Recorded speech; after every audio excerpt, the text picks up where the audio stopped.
வணக்கம் நேயர்களே. நேயர்கள் அனைவரும் நீடூழி வாழ்க நிம்மதியுடன். சிலையும் நீயே சிற்பியும் நீயே. அத்தியாயம் 25. ஆண்டவனுக்கே அர்ப்பணம். மனத்திற்கு அப்பாற் சென்று இறைவனின் அருளில் நம்பிக்கை வைக்கும்போது அந்த நம்பிக்கை எல்லா சோதனைகளையும் தாங்கி செல்ல உதவுகிறது. எல்லா பலவீனங்களையும் வெற்றி கொள்ளவும் இறைவனது உணர்வுடன் தொடர்பு கொள்ளவும் தேவையான பலத்தை கொடுத்து அமைதியையும் மகிழ்ச்சியையும் மட்டுமல்லாது உடலில் சமநிலையையும் நல்ல ஆரோக்கியத்தையும் தருகிறது என்கிறார் ஸ்ரீ அன்னை. ஆம், இறையருளில் பரிபூரண நம்பிக்கை வையுங்கள். இறையருள் தோன்றா துணையாக அருகிருந்து காக்கும். இறையருளில் அசைக்க முடியாத நம்பிக்கை கொள்ளுங்கள். அந்த இறையருள் உங்கள் வாழ்க்கை பாதையில் வழிகாட்டியாக சென்று துணை நிற்கும். இறைவன் மீது நாம் முழு நம்பிக்கை வைக்கும்போது இறைவன் நம் கூடவே இருந்து நம்மை காக்கிறான் என்பதை விளக்கும் சுவாரஸ்யமான கதை இதோ. பக்தன் ஒருவன் ஆழ்ந்து தியானம் செய்து கொண்டிருந்த போது தவ வலிமையால் இறைவனை காண நேர்ந்தது. அப்போது அவன், இறைவா, நீ எப்போதும் என்னுடன் கூடவே இருப்பதாக சொல்கிறாயே, அதை நான் எப்படி நம்புவது என்று வினவ, இறைவன் தன் சக்தி மூலம் ஒரு காட்சியை பக்தன் கண்ணிற்கு காட்டுகிறான். அதில் 2 ஜோடி பாதச்சுவடுகள் அருகருகே நடந்தபடி இருந்தன. இதில் ஒரு ஜோடி பாதம் உன்னுடையது, அருகே என் பாதச்சுவடுகளையும் பார் என்றான்.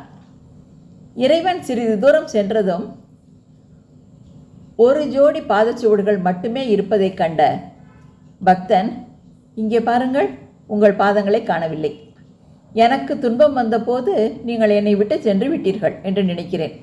நான் மட்டும் தனியே நடந்து வருகிறேன் பாருங்கள் என்று கூறினான். அதற்கு இறைவன், பக்தனே, நீ துன்பப்படும் நேரம் நான் உன்னை தூக்கி சுமந்து கொண்டு நடக்கிறேன்.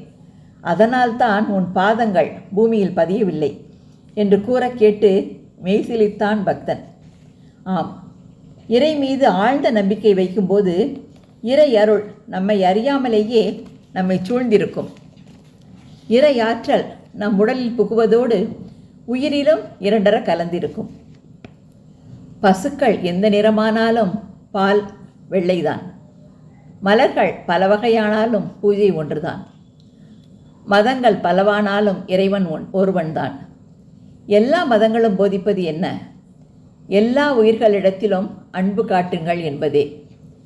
எனவே நீங்கள் எந்த மதத்தைச் சேர்ந்தவராக இருந்தாலும் இறை அருள் என்பது ஒன்றே என்பதை புரிந்து கொள்ளுங்கள். சிலர் பேசுவதை கேட்டிருப்பீர்கள். ஏன், சமயங்களில் நீங்களே கூட நினைத்திருப்பீர்கள், என்னதான் திறமை இருந்தாலும் முன்னுக்கு வர முடியவில்லையே, இவ்வளவு தூரம் முயற்சி செய்தும் நமக்கு இந்த காரியம் நடக்கவில்லையே, சிலருக்கு டக்கு டக்கு என்று உடனடியாக முடியும் வேலை நமக்கு இவ்வளவு தூரம் காலதாமதமாகிறதே என்றெல்லாம் குழப்பிக்கொள்கிறோம். இதற்கு விடையாக தெய்வப்புலவர் திருவள்ளுவர் கூறுவதை கேளுங்கள். வகுத்தான் வகுத்த வகையல்லால் கோடி தொகுத்தார்க்கும் துய்த்தல் அரிது. அதாவது, கோடி கோடியாக தொகுத்து வைத்திருந்தாலும் இறைவன் வகுத்த அளவின்படியே தான் நாம் அதை அனுபவிக்க முடியும். இங்கு இறைவன் வகுத்த அளவு என்பது இறை அருள். ஒன்று நமக்கு கிடைக்கவில்லையே என்று மட்டுமே நாம் கவலைப்படுகிறோம். கிடைத்த பிறகு நடக்கப் போகும் நல்லது கெட்டது எதையும் நாம் அப்போது உணர முடியாது. கிடைத்திருந்தால் உங்களுக்கு நல்லதல்ல என்பதால் கூட ஆண்டவன் அதை உங்களுக்கு கிடைக்க விடாமல் செய்திருக்கலாம். எனவே உங்களை விட உங்கள் நலனில் ஆண்டவனுக்கு பொறுப்பும் அக்கறையும் இருக்கிறது என்பதை முழுமையாக நம்புங்கள். முழுமையாக நம்பி உங்களை ஒப்படைப்பதே சரணடைதல் என்பது. உங்கள் வாழ்க்கையை முழுக்க முழுக்க ஆண்டவனிடம் ஒப்படைத்துவிட்டு அர்ப்பணித்துவிட்டு வாழ்ந்து பாருங்கள். இறை அருளே உங்களை எந்நேரமும் சூழ்ந்து கொண்டு உங்களை காக்கும். இறை அருள் என்றென்றும் எந்த தருணத்திலும் உங்களை சூழ்ந்திருக்க நீங்கள் என்ன செய்ய வேண்டும்? இறைவனது கருணையை உங்கள் மீது பொழியச் செய்ய அந்த இறைவனின் பேரன்பிற்கு பாத்திரமாகும்படி உங்களை நீங்களே உயர்த்தி கொள்ள வேண்டும். அதாவது அவரது அருள்மழையை பெறத்தக்க தகுதியை நீங்கள் வளர்த்து கொள்ள வேண்டும். இறை அருள் முழுமையாக உங்களுக்கு கிடைக்க பெற இறைவன் படைத்த எல்லா உயிர்களிடத்திலும் இறைவனை காணும் தன்மையை வளர்த்து கொள்ள வேண்டும். எல்லாவற்றிலும் இறைவனை காணுதல் என்பது மிக உயர்ந்த ஒரு பண்பு. சுவாமி விவேகானந்தர் வாழ்வில் நடந்த ஒரு சுவையான சம்பவம் இதோ. சுவாமி விவேகானந்தர் ஒரு நாள் கேஷ்டாவிடம் கேட்டார், நீங்களெல்லாம் எங்கள் வீட்டில் சாப்பிட வருவீர்களா? கேஷ்டா கூறினான், தவறு சாமி, நாங்களெல்லாம் உங்கள் வீட்டில் சாப்பிடக்கூடாது. நாங்கள் தீண்டத்தகாதவர்கள். உங்கள் வீட்டில் நீங்கள் தொட்ட உப்பை தொட்டால் உங்கள் ஜாதி கெட்டுவிடும் என்றான்.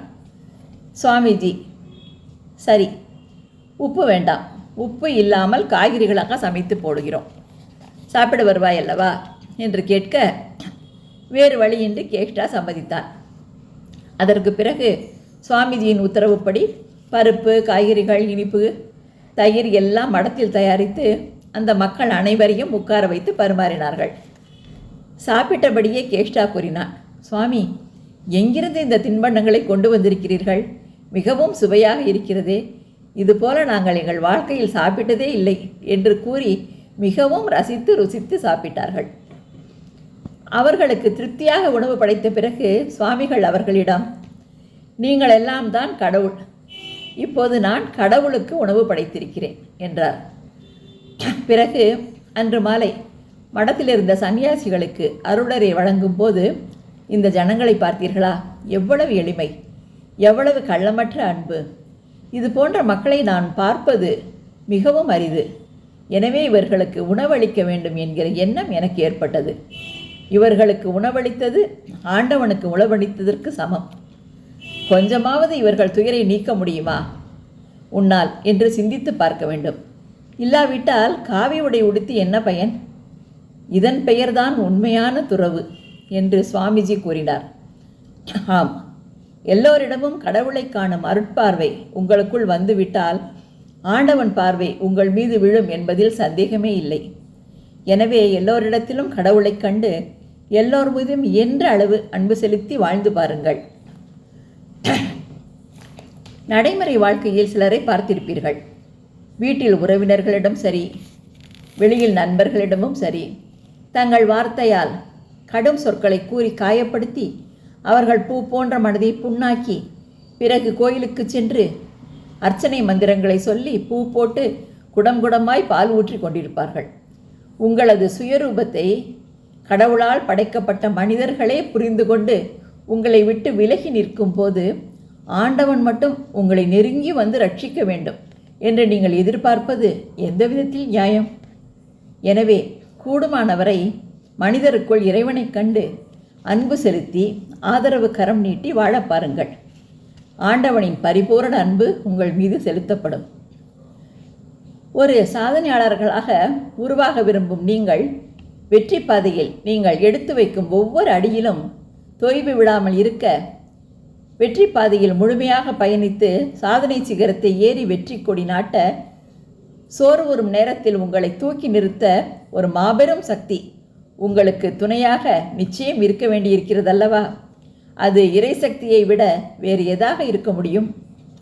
அந்த இறை சக்தி பஞ்சபூதங்களாக நிலம், நீர், தீ, காற்று, வான் என உலகெங்கும் பறந்து விரிந்து கிடக்கிறது. அந்த இறை சக்திக்கு பஞ்சபூதங்களுக்கு ஏழை பணக்காரர், உயர்ந்த குலம் தாழ்ந்த குலம், இன மத வேறுபாடு, மொழி வேறுபாடு எதுவும் இல்லை. நல்ல பரிசுத்த உள்ளங்களை தேடி கருணை மழையை பொழிய தயாராக உள்ளது. அதை ஏற்றுக்கொள்ள தகுதியான உள்ளங்கள்தான், நல்ல ஆத்மாக்கள்தான் கிடைப்பது அரிதாக இருக்கிறது.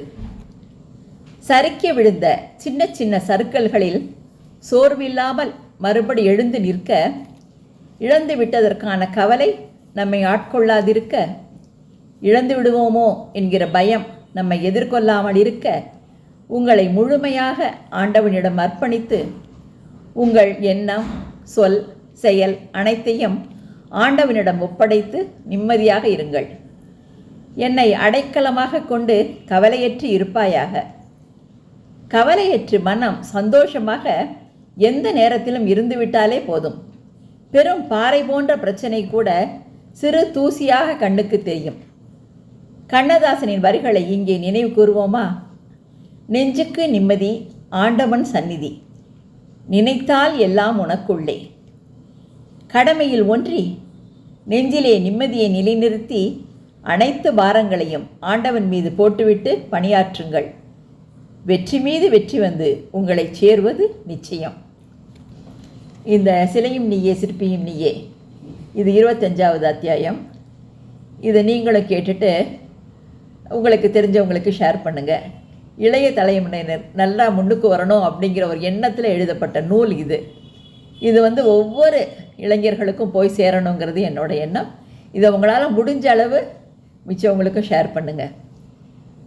அடுத்து 26வது அத்தியாயத்தில் உங்களை சந்திக்கிறேன். All the best. வாழ்த்துக்கள்.